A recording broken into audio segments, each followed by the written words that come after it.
لوگ یہ کہتے ہیں کچھ لوگ کہ یہ جو تم ہمیشہ مناتے رہتے ہو تو یہ ناجائز ہے، بدعت ہے۔ ایک مرتبہ ربیع الاول شریف اس مہینے میں حضور کی تشریف آوری ہوئی، اس دن جو نعمتیں ملنی تھی مل گئی، ختم ہو گیا؟ نہیں، دیکھیے قرآن پاک میں ارشاد ہوا انا انزلناہ فی لیلۃ القدر، بے شک ہم نے قرآن کو نازل فرمایا شب قدر میں۔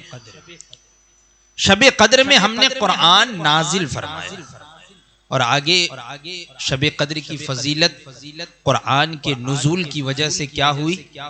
آگے ارشاد ہوا لیلۃ القدر خیر من الف شہر، شب قدر 1000 مہینوں سے افضل، 1000 مہینوں سے بہتر۔ تو شب قدر کو یہ فضیلت کیوں ہوئی؟ یہ پہلے ہی ارشاد ہو گیا کہ اسی رات شب قدر میں اللہ تبارک و تعالی نے قرآن پاک نازل فرمایا، تو قرآن کے نزول کی وجہ سے وہ رات شب قدر ہو گئی۔ اور شب قدر کی فضیلت یہ ہے کہ شب قدر یہ 1000 مہینوں سے افضل۔ تو اب آپ بتائیے کہ شب قدر کیا جس وقت جس زمانے میں اللہ تبارک و تعالی نے قرآن پاک کا نزول فرمایا، کیا بس وہی رات شب قدر تھی یا ہر سال شب قدر آتی؟ ہر سال شب قدر آتی ہے، ہر سال شب قدر کی وہی فضیلت ہے کہ شب قدر 1000 مہینوں سے افضل ہے۔ ہر سال قرآن پاک نازل نہیں ہوتا، قرآن پاک تو حضور پر نازل ہوا، 1400 ساڑھے 1400 سال پہلے قرآن پاک نازل ہوا، مکمل ہو چکا۔ اب قرآن پاک کا نزول نہیں ہو رہا ہے، لیکن ہر سال شب قدر آ رہی ہے، ہر سال اس شب قدر کی فضیلتیں بھی ہمیں حاصل ہو رہی ہیں۔ پتہ یہ چلا کہ اللہ تبارک و تعالی نے قرآن پاک تو ایک مرتبہ نازل فرمایا، لیکن ہمیشہ کے لیے، ہر سال کے لیے اس رات کو شب قدر بنا دیا۔ تو جب قرآن پاک کے نزول کی وجہ سے ہر سال شب قدر آ جاتی ہے، اور شب قدر کو فضیلت حاصل ہے کہ وہ 1000 مہینوں سے افضل ہے، تو وہ جو ساری کائنات کے ماوا اور ملجا ہے، جن کے طفیل اللہ تبارک و تعالی نے جن کے لیے ساری کائنات بنائی، جن کی خاطر ساری کائنات بنائی، کہ حضور تاج الشریعہ فرماتے ہیں کہ اپنی خاطر، آپ کی خاطر بنائے دو جہاں، اپنی خاطر جو بنایا آپ ہے، ساری کائنات حضور اقدس صلی اللہ تعالی علیہ وسلم کی خاطر ہی بنائی گئی۔ اعلیٰ حضرت فرماتے ہیں زمین و زمان تمہارے لیے، مکین و مکان تمہارے لیے، چنین و چنا تمہارے لیے، اور بنے دو جہاں تمہارے لیے۔ تو یہ سارا جہان حضور اقدس صلی اللہ تعالی علیہ وسلم کے صدقے بنایا گیا، جن کے طفیل ساری کائنات یہ معرض وجود میں آئی۔ تو وہ جب تشریف لائے تو وہ دن تو شب قدر سے بھی افضل۔ جب شب قدر ہر سال آتی ہے، قرآن پاک ایک مرتبہ نازل ہوا لیکن ہر سال شب قدر ہے، اس کی فضیلت ہے۔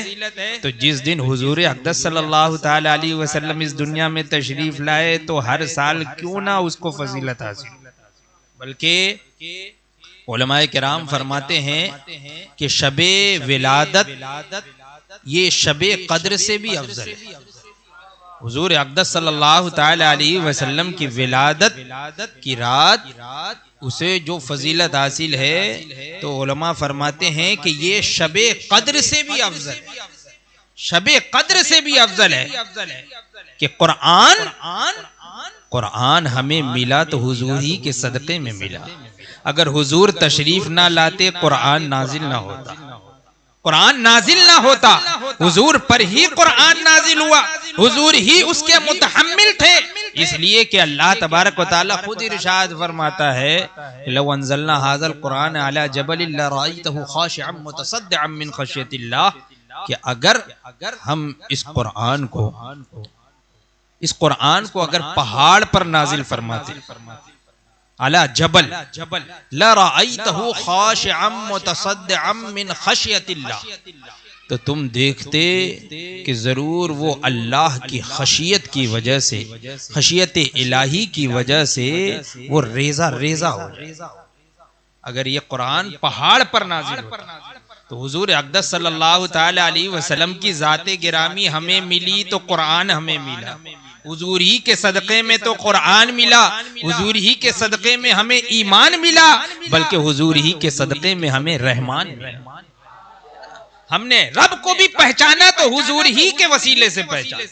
اللہ تبارک و تعالیٰ کو ہم نے دیکھا نہیں ہے، کس کے کہنے پر ہم نے جانا کہ ایک اللہ ہے، وہی ہمارا معبود ہے، وہی پوجنے کے لائق ہے، وہی ایک عبادت کے لائق ہے، اس کے سوا کوئی معبود نہیں، کوئی پوجنے کے لائق نہیں، کوئی عبادت کے لائق نہیں، وہی الہ العالمین، وہی رب ہے، وہی خدا ہے، وہی پالنے والا ہے، اس کے علاوہ کوئی اور خدا نہیں ہے۔ تمام جتنے بھی خدا ہیں سب باطل ہیں، سب معبودان باطل ہیں، بس ایک ہی معبود حقیقی ہے، وہ رب تبارک و تعالی ہے۔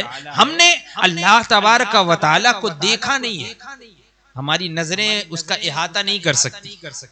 ہم اس دنیا کو جاگتی آنکھوں سے دیکھنا یہ محال ہے۔ اگر کوئی یہ دعویٰ کرے کہ میں نے اللہ تبارک و تعالی کو دیکھا ہے تو وہ کافر ہو جائے گا۔ اگر کوئی یہ دعویٰ کرے کہ اس دنیا میں میں نے رب کا دیدار کیا ہے جاگتی آنکھوں میں، خواب میں نہیں، جاگتی آنکھوں میں جو ہے، جاگتی آنکھوں سے اگر کسی نے یہ کہا کہ میں نے اپنے رب کا دیدار کیا ہے تو یہ کافر ہو جائے گا۔ یہ صرف اور صرف خاصہ ہے حضور اقدس صلی اللہ تعالی علیہ وسلم کا کہ اللہ تبارک و تعالی نے اپنے پیارے حبیب کو اپنے دیدار سے مشرف فرمایا۔ تو حضور اقدس صلی اللہ تعالی علیہ وسلم نے اپنے رب کا دیدار فرمایا، حضور اقدس صلی اللہ تعالی علیہ وسلم نے ہمیں بتایا، تو حضور کے بتائے سے ہمیں معلوم ہوا کہ ایک اللہ ہے جو عبادت کے لائق۔ تو حضوری کے صدقے میں تو ہمیں قرآن ملا، ایمان ملا، رحمان ملا، یہ سب کچھ ملا۔ تو جن کے صدقے میں یہ تمام انعامات ملے، وہ انعام جس دن ہمیں حاصل ہوا، وہ انعام جس دن اللہ تبارک و تعالی نے ہمیں عطا فرمایا، تو ہم اس کا کیوں نہ ذکر کریں، کیوں نہ چرچا کریں۔